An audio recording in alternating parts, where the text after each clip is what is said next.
Welcome to the video on what we mean by enterprise and entrepreneurship. There are many different definitions of enterprise and entrepreneurship. Let's start with entrepreneurship. As you can see from the two definitions given, entrepreneurship is very much an action-driven process. So notice Beringer and Ireland state that it's a process by which individuals pursue opportunities without regard to the resources they currently control. Now, slightly different to this, notice what Blundell and Lockett say. It actually involves a complex pattern of social interaction going beyond the individual entrepreneur that actually incorporates teams, organizations, networks, and institutions. Regardless of whether it's a single individual opportunity that's being exploited or it's going to be a team working together, entrepreneurship is about action. Similar, notice what I have down here at the bottom about entrepreneurs. These are persons who seek to generate not just economic, but social value.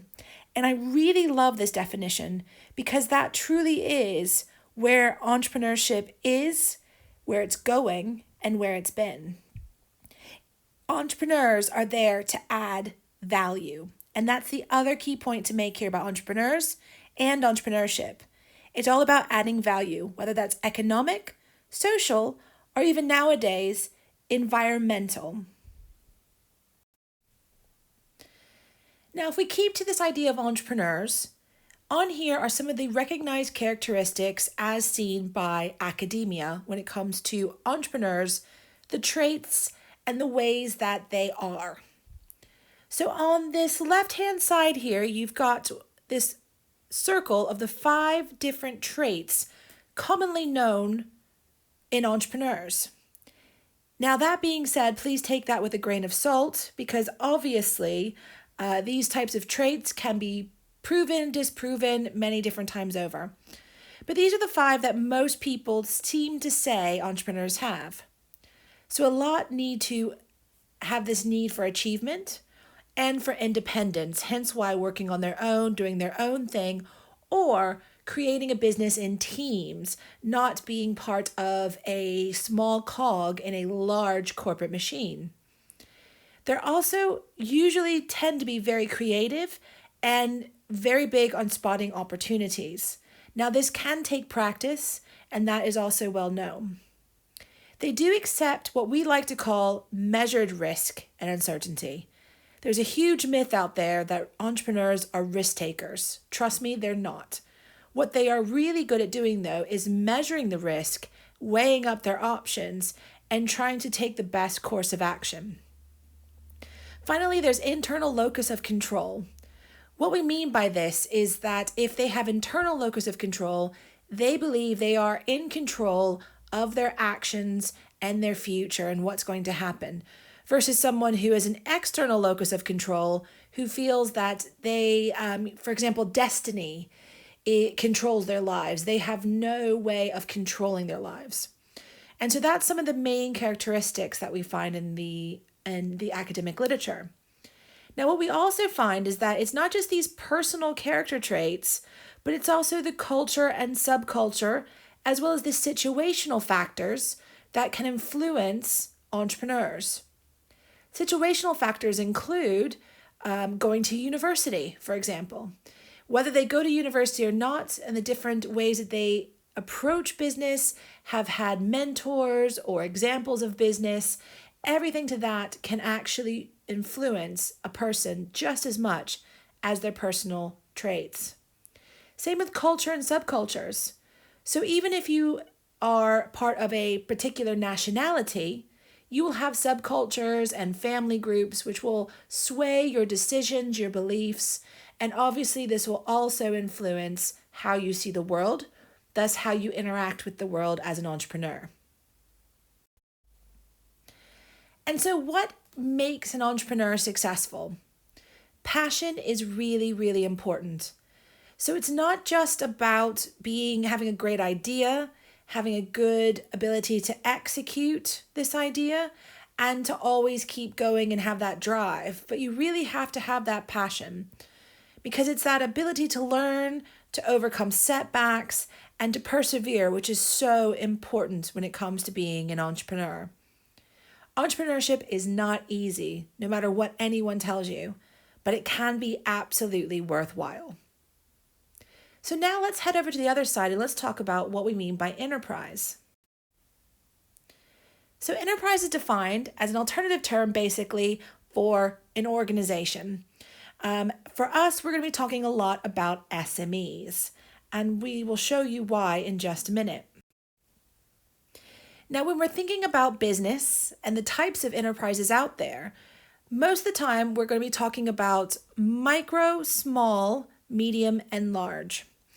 So with the micro business, notice a lot of this has to deal with the number of employees, and that's the main characteristic I want you to focus on here. So you're a micro business if you have less than 9 employees, small 10 to 49, medium 50 to 249 employees. Now, we're going to mostly be focusing on this area here. Not to say that these areas over here are not important, but what we want to do is we want to look at startup, and particularly for what we're trying to understand better. And even though there are many different reasons for having a business, notice on this right-hand side, there's several different types of enterprises. So it could be that someone wants to just have a particular lifestyle, and so therefore they might have no employees or more of a micro business just to get the life cycle that they want. Or you could have someone who is thinking more about growing firms, who really wants to expand. You might find they start here and move very much towards the medium and large business. It does differ, it does vary, and most of the time it differs to how the founders have wanted to start their business and their reasons why. So why have I been describing SME so much? Please take a moment, pause this video, and have a quick note and reflection. Why do you think SMEs are so important?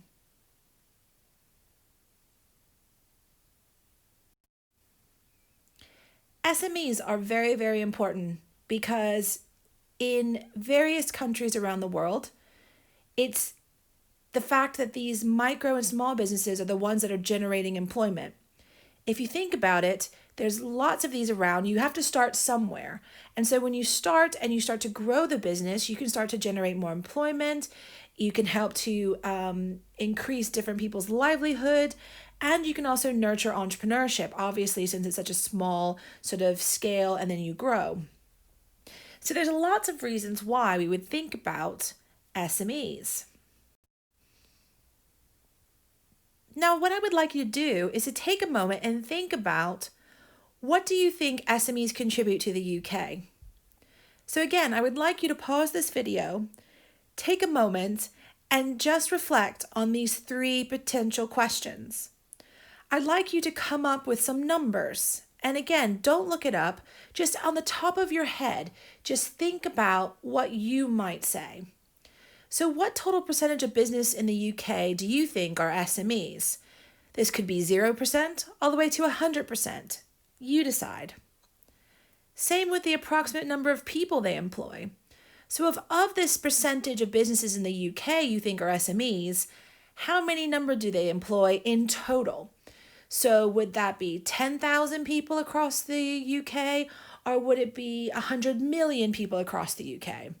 Again, it's up to you. Just think up any number you want. And how much money, I'm mostly thinking about gross value or percentage, do you think they contribute to the UK economy? So you can have a figure here or a percentage number as well. Very happy for any of those. But take a moment, reflect, and think about what numbers you might put here. Are you ready for the big reveal? So the Department for Business, Energy and Industrial Strategy, so BIS, as known in the UK, they produce a report every few years. So one of the latest ones was from 2019. Now, obviously, they have to collect data from loads of different sources, which means that it's usually about a year behind. So what they discovered was that in 2018, there are 5.7 million businesses in the UK, of which 99.9% were small and medium enterprises. But have a look there, 96% less than 10 employees. So that means 96% of these small and medium enterprises are actually micro businesses. So what is this also telling us? It's telling us that probably a lot of these are also startups. So it's very interesting to see how many are startups or how many are still micro looking to grow. So it's a very interesting figure to look at. The small and medium enterprises have employed 16.3 million people. That's 60% of the total population who are of employment age, which is unbelievable. So if you think about it, if you're trying to go out there and get some of those graduate jobs, if you're an undergraduate or a postgraduate student studying in university, then what you may find is that there could be loads of untapped opportunities in SMEs if you only apply to some of the big, large corporations and graduate schemes. So it's definitely something to be on the lookout for.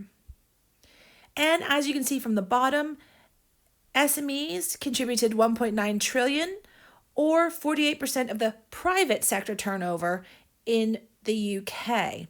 Now notice I said private sector. That's also because in the UK we have a very large public sector.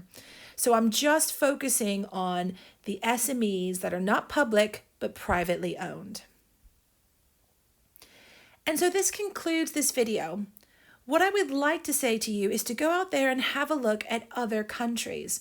Have a look and see how many SMEs there are, maybe in the US, maybe in Nigeria, maybe in Thailand. What does enterprise and entrepreneurship mean there? If you're not from the UK, what does enterprise and entrepreneurship mean in your country? Have a look through, see what more you can find. Thank you so much for watching, and I really hope you've enjoyed this brief introduction to what is enterprise and entrepreneurship.